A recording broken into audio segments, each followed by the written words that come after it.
What's going on, guys, and welcome back to the channel. Now, last episode of Better Call Saul, we left off seeing basically Saul and Kim have a little dilemma in their whole lawyer business. As I forgot what that case was that Kim was working on to try to get for them and all that, but basically, Chuck swooped in and he basically saved the day for HHM. And because we all know that Howard is not like that. Chuck is like that, Kim is like that, even Saul to some degrees is like that, but Howard, no, he's the bottom rung of the ladder. I take back, he's not the bottom rung of the ladder, he's more so second tier compared to Chuck, Saul, and Kim being first tier. He's the guy that can't pull in the clients, but he's the guy that has the face. Okay, let me go ahead and quit making fun of Howard. But regardless, though, we all know at this point he's pretty much under Chuck's fist. He's under his rule, because whatever Chuck says goes, and that's what we've learned so far from his character and how he views his relationship with Chuck and Howard and all that. But anyways, we see firsthand how, like, both sides have great arguments for what they can bring, but only one was able to bring in the experience as well as the persuasion, and that's how Chuck and them was able to succeed in the end. And also, it seems like Mike is doing something towards the end there with that hose pipe and those nails and stuff, so I'm guessing it's going to be something pretty interesting that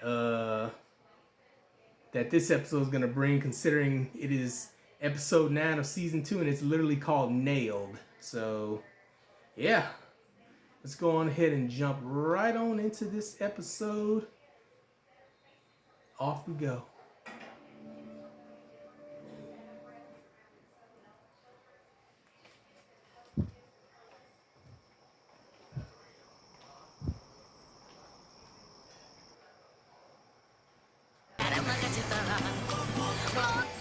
Oh, okay. The fact that he was able to see that is crazy, I ain't gonna lie to you. There goes something. There goes something.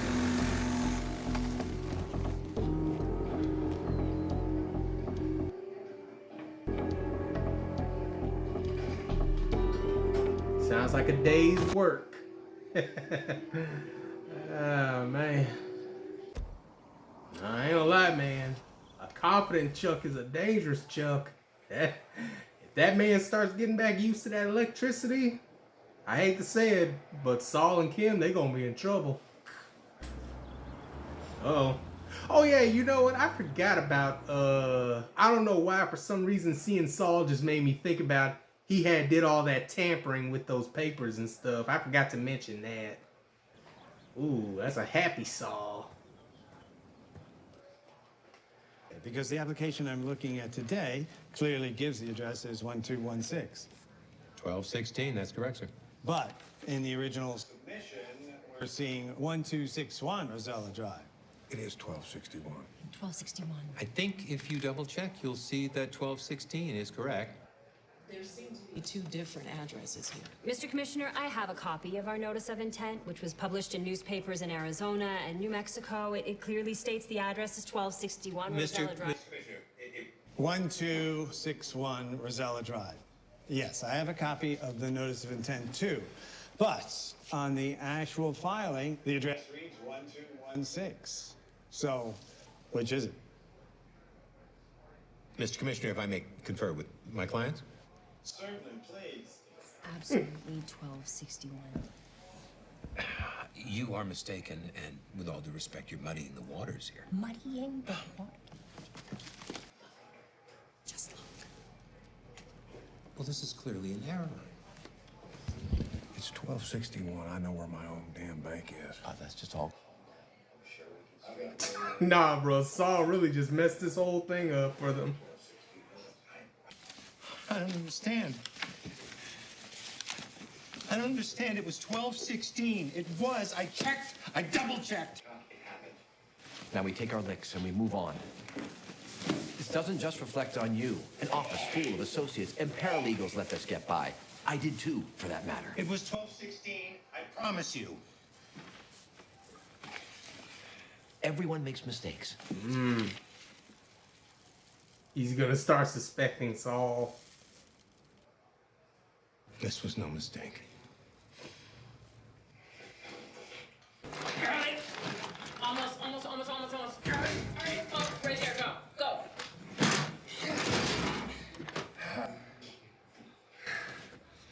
You okay? No. Nothing if you use a physical therapy won't fix.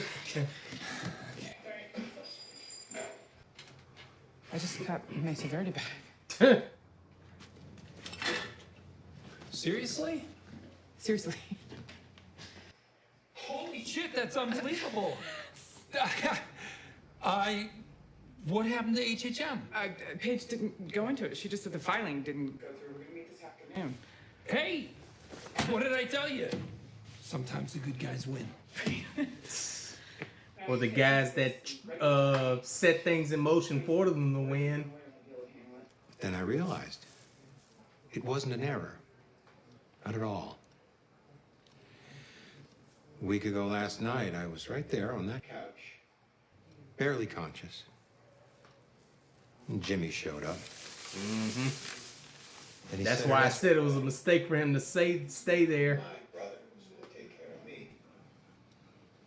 And in the dead of night, he went through my Mesa Verde files. Hey, you know what? We don't have to listen to this. She does. You do. For your own good. Now, in these files are 13 documents containing the address of Mesa Verde's proposed branch. 1261 Rosella Drive, Scottsdale, Arizona. Jimmy pulled each and every one.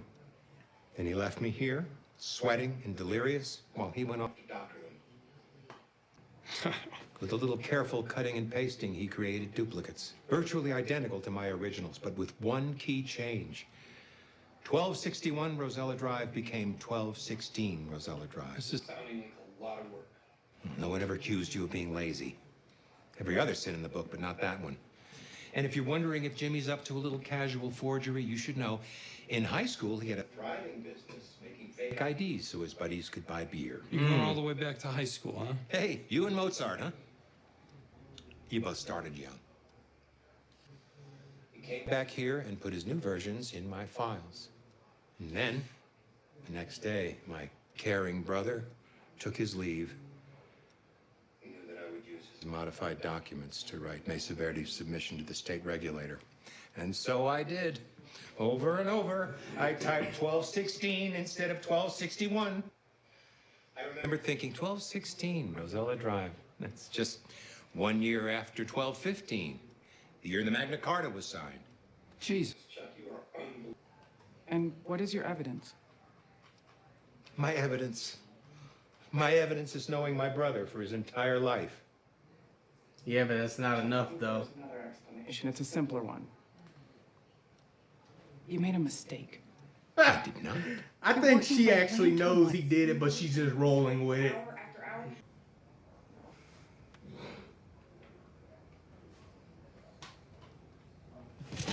Jesus. Yeah, I'm about to say, you already know, man. Tim, what? Just drive. Mm-hmm. Why would we have a plaque? Because of who went to school here. Who went to school here? Rupert Holmes. That's who the documentary is about. Chop, chop. Magic time. Come on, let's go. No last looks. You better take whatever, I'm about to say, you better take whatever you can. Does it ever snow around here? Sure it does. This is gonna be your first winter in Albuquerque? Yeah, I'm out from Philadelphia. Yeah, it depends on the year. If you stay around long enough, you'll have some to shovel, don't you worry. That suits me. I live up in Cedar Crest. We get plenty. You can shovel my drive if you're looking for more. I'm not here to squeeze you. You want to rip off the cartel? That's your business. But here's the thing. I'm picking up that driver. Hector's orders. I'm gonna see what he knows. And if he knows you, that's bad for both of us. Oh, okay. That shouldn't concern you. But he was in on it, right? Driver had nothing to do with it. And who? Just me. You're telling me you did this without someone on the inside? Not possible. How did you know about the truck? You've been spying on y'all. All I can tell you is you guys aren't half as smart as you think you are. So, the driver doesn't know anything? Not a thing. Hear your voice? No. Right now, we're just looking at the competition, but he hears the driver say it was some old gringo. You didn't hear me. Saw a guy with a ski mask, that's it. And you're sure of that? Yeah. You better be right. Why Look, wasn't man. it in the papers? What? The truck robbery. The cops keeping it out of the papers? The cops? The cops don't know shit about it. How's that? Is that what this is about? You wanted to put the cops onto Hector? Why? You are nothing to him. He forgot all about you. I haven't forgotten him. You put me in the shit. Just 'cause you got it in for Hector Salamanca? Listen, you put the cops on him. You put them on me. Doing it for the money. I get it. But this shit, that's insane. You need to calm yourself down. And you need to take that hand out of that pocket.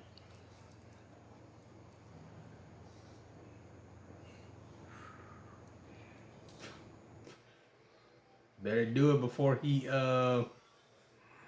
quick draws you. And just so you know, it's over. I'm done with your boss.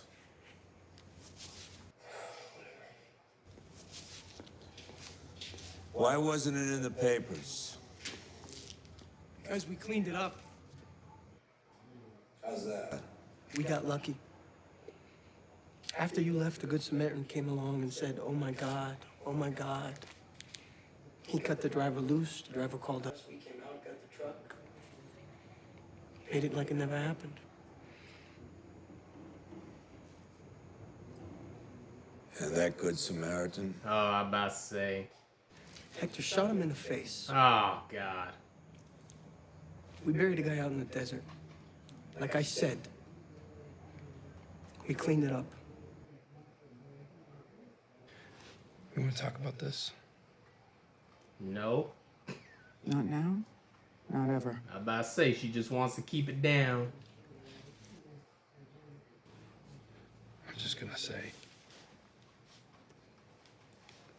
you are meant for Mesa Verde, and they are meant for you. So, all is right with the world. Tonight is a funny night. For some reason tonight, I feel like I've got all the answers. I'm feeling kind of like Karnak. You remember when Johnny Carson used to do Karnak? He'd give the answers before the questions. You know, Ed would give him the envelope, yeah?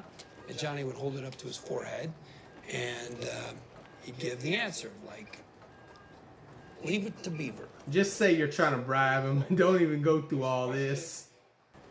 That ring a bell? Before your time? All right, well, let's cut to the chase. That guy who just walked out of here, his name is Ernie. I'm guessing he showed you my picture and asked if I was in here the other night. Now he's going to bring his boss, who's my brother, and he's going to ask you the same question. Did you see that guy the other night? Well, the answer is no. You feel me? You murdered someone? Rob a bank? No way am I that cool. Sometimes I go number 2 and I don't flush, but this is just a thing between brothers. And we're both lawyers, so, right? I mean, that's a long and boring story. You don't. Is this gonna get me jammed up with the cops? My brother might make it sound like that, but it's just family. Now, if Chuck is desperate enough. Lance, is it? Yeah? Lance, I'm Charles McGill. My associate spoke with you earlier, and he showed you this photo. On or about the morning of the 18th, this person was here in this shop. Is that correct? On or about the 18th, early morning. No. Well, I believe you told my associate that he was here and he made copies. Yeah, but sorry, no. Yeah. That's my guy. All right, the night of Tuesday, the 17th, leading into early Wednesday, the early hours of Wednesday, the 18th. Were you, in fact, here? Can we establish that? I mean, I work graveyard, so yeah. Stay strong, Lance. What was that? Some kind of a signal or something? Copies. It's like I said, I don't think so. Well, earlier you said that he was here. Now you're saying that he wasn't here. Which is it? Yeah, well, when that guy showed me the picture, I thought maybe. But now that I'm seeing it again, sorry, don't know what to tell you. Guess I was wrong. Son, listen carefully. I am an officer of the court investigating. Cop. No, I'm not. I'm Listen, McGill, maybe we better get you home. Ernesto, do not speak to me as if I Oh were a no. Oh no. That man about to pass out. I am not a police officer. I am an attorney, and I have a moral and legal obligation to get to the bottom of this matter. The bottom of what? Forgery, fraud, falsifying evidence. Just leave, Chuck. You just gotta take the L, man. This guy, is he okay? There's nothing wrong with Miss me. McGill, maybe we could just take a break and... Ernie, shut up! You think about the choice you're making. I already told you he wasn't here. What do you want me to say? I want you to speak the truth. I know he was here. I know what he did. Tell me what you told Ernesto. Get him out of here or I'm gonna call the cops, okay? Now walk away from me. We are not finished here. Done talking to you, man. Oh no. Chuck about to pass out. Oh! What you gonna do, Saul?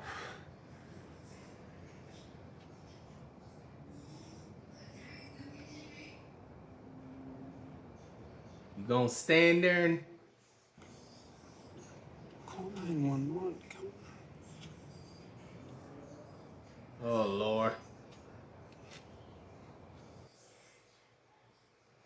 That's how the episode ends. Ah man. First things first. I ain't gonna lie, Saul he been all up in his brother's head this episode. Like, he is making Chuck believe that he absolutely just made a mistake on the paper, you know, because earlier Howard told him it was a mistake, it happens. Chuck denies it, you know, and Kim, she knows that it wasn't a mistake, but she plays it off like it was.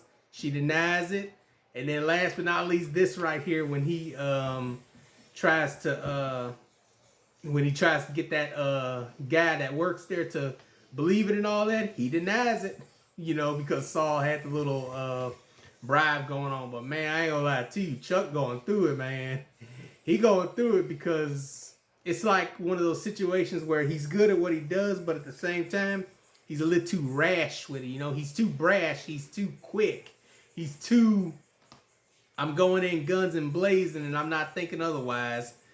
He's not considering many different options. In which, listen, at the end of the day, he is absolutely right. You know, Saul is behind this, but, you know, just from a different perspective of him just making his assumptions because he knows that's the type of things his brother does. He's going off his instincts. Like I said, us as the audience don't count because, you know, we're watching and we're seeing it and we're digesting everything that's happening.